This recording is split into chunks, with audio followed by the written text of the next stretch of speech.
Hello guys, I am Kavita. Welcome back to my channel. आज मैं आपको 4 फ्रेजल वर्ब देने जा रही हूँ जो हमें बहुत कंफ्यूज करती हैं और जिनका यूज हम बार बार बहुत बार करते हैं। वो है get on, get off, get in and get out. तो कहाँ पे हम इनमें कंफ्यूज होते हैं वो मैं आपको बताऊँगी। पूरी वीडियो को एंड तक ज़रूर देखिए। गेट ऑन और गेट ऑफ का यूज होता है जहाँ पे हम मूव करते हैं। जिस व्हीकल में हम लोग जाते हैं उसमें मूव करते हैं तो वहाँ पे हम गेट ऑन और गेट ऑफ का यूज करते हैं। और जहाँ पे हम लोग मूव नहीं कर सकते हैं, जैसे कार में, टैक्सी में, इन चीज़ों में अगर हम मूव नहीं कर सकते हैं तो इनके लिए हम गेट इन का और गेट आउट का यूज करते हैं। तो ये बहुत बार कंफ्यूजन होता है हमारे माइंड में कि कार के लिए गेट इन द कार बोले, गेट ऑन द कार बोले। तो ये सारा कंफ्यूजन मैं क्लियर करूँगी आपका।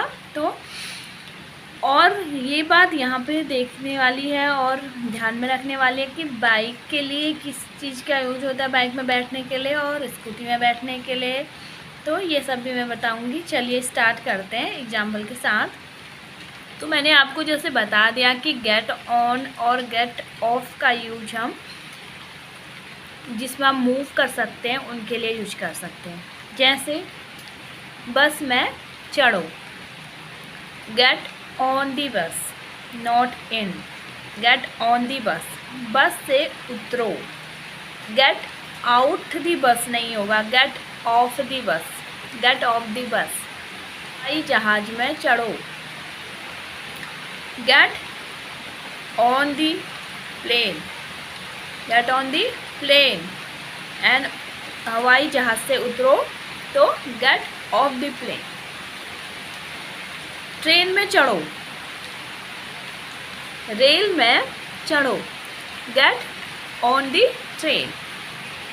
और रेल से उतरो, ट्रेन से उतरो, गेट ऑफ द ट्रेन। यानी कि जिसमें आप मूव कर सकते हैं उनके लिए हम गेट ऑन और गेट ऑफ का यूज करेंगे। वहीं अगर मुझे कहना है कार में चढ़ो तो मैं ये नहीं बोलूँगी गेट ऑन दी कार, मैं बोलूँगी गेट इन दी कार।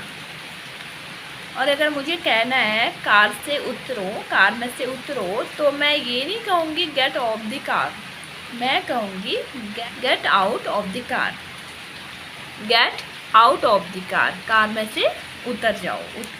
वहीं अब टू व्हीकल की बात आ जाती है तो उसमें हम क्या यूज करें। स्कूटी के लिए, बाइक के लिए हम क्या यूज करें, तो उसके लिए भी हमेशा गेट ऑन और गेट ऑफ का यूज होता है। स्कूटी में चढ़ो, get on the scooty, get not get in the scooty, get on the scooty. और अगर मुझे कहना है स्कूटी से उतर जाओ तो गेट आउट नहीं, गेट ऑफ द स्कूटी। देखो आउट आपको पता चल रहा होगा कि हम जब किसी चीज़ को बाहर निकालते हैं, बाहर निकलने के लिए बोलते हैं, तो हम कार से बाहर निकलेंगे। लेकिन वहाँ पे ध्यान देने वाली बात ये भी है कि हम लोग प्लेन से भी तो बाहर निकलते हैं, बस से भी तो हम जहाँ पे मूव करेंगे वहाँ पे हमेशा गेट ऑफ का यूज करेंगे। जिस चीज़ में हम मूव कर सकते हैं, बस में हम मूव कर सकते हैं, ट्रेन में हम मूव कर सकते हैं, प्लेन में हम लोग मूव कर सकते हैं, तो वहाँ पे get on and get off का यूज होगा। कार, टैक्सी, छोटी जो रिक्शा वगैरह होता है इनमें हम मूव नहीं कर सकते हैं, तो इसके लिए गेट इन और गेट आउट का यूज करेंगे। तो आई होप आपको ये कन्फ्यूजन क्लियर हो गया होगा। और एक बात और ध्यान रखने वाली है, अगर हम कार में बैठे हैं, कार चला रहे हैं, तो उसको हम ड्राइव करना बोलेंगे। और अगर हम बैठे हुए हैं, कार चला नहीं रहे हैं, तो हम उसको राइड करना बोलेंगे। चलो गाड़ी में सैर करते हैं, let's go for ride in the car. और चलो कार चलाते हैं, let's drive the car, let's drive the car, let's go for ride in the car. तो इन दोनों में भी बहुत कन्फ्यूजन होता है कभी। तो ये भी ध्यान देने वाली बात है कि अगर हम कार चला रहे हैं तो उसको हम ड्राइव करना कहेंगे, और जब हम खाली वहाँ पे बैठे हैं, सैर के लिए जा रहे हैं, हम कार नहीं चला रहे हैं, तो वो हम राइड करना बोलेंगे उसको। Like the video, so please like, share and subscribe. और कोई एक ऐसा सेंटेंस बनाइए जिसको कमेंट बॉक्स में आप लिख के मुझे खुद बताइए कि और क्या हो सकता है इसके लिए। एक कमेंट ज़रूर लिखिए इस टॉपिक से रिलेटेड, गेट इन, किसी एक से related, get in, get off, get on, get out, कुछ भी। तो इनमें से एक सेंटेंस बना के कमेंट बॉक्स में ज़रूर लिखिए। सो मिलते नए वीडियो में, देन टिल बाय बाय।